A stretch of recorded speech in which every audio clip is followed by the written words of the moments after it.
matapos ang mahigit 2 taong pagtatrabaho sa Middle East bilang domestic helper.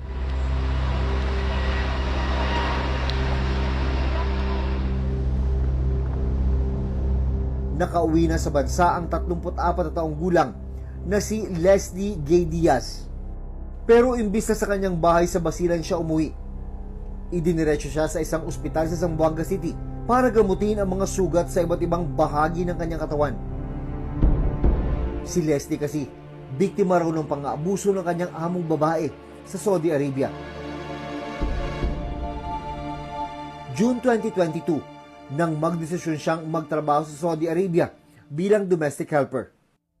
Naging maayos naman daw ang kanyang unang taon sa kanyang pamamasukan. Pero sa ikalawang taon, doon na raw nagsimula ang pananakit sa kanya ng among babae. Yung pananakit ang inabot mo sa kanya? Pagplansya po sa aking braso, pagtuko ng sisa sa ulo ko, pagtusok sa aking mata, pagsunog sa aking dila, pagtusok-tusok sa likod, tinadyakan, hinila po sa hagdan, sinasakal po ako hanggang sa nawalan po ako ng mal.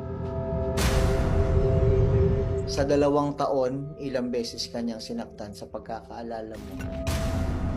Madami po, halos araw-araw po.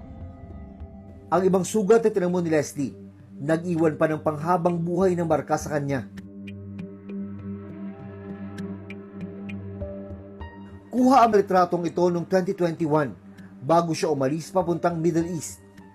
Pero ngayon, halos hindi na makilala si Leslie. Tadtad ng mga sugat ang kanyang ulo, kaya kinailangan siyang kalbuhin para mabilis na maghilom ang mga sugat. Kapansin-pansin din ang mga peklat sa kanyang braso at kamay na epekto naman ng pagpaso gamit ang plancha.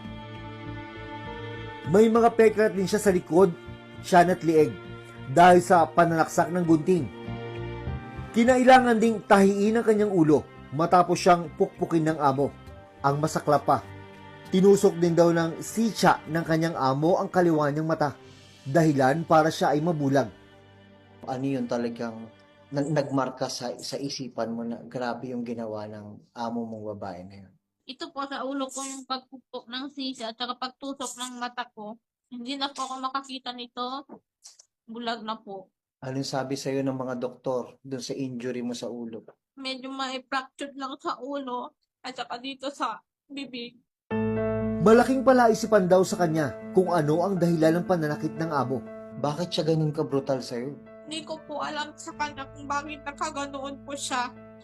Bigla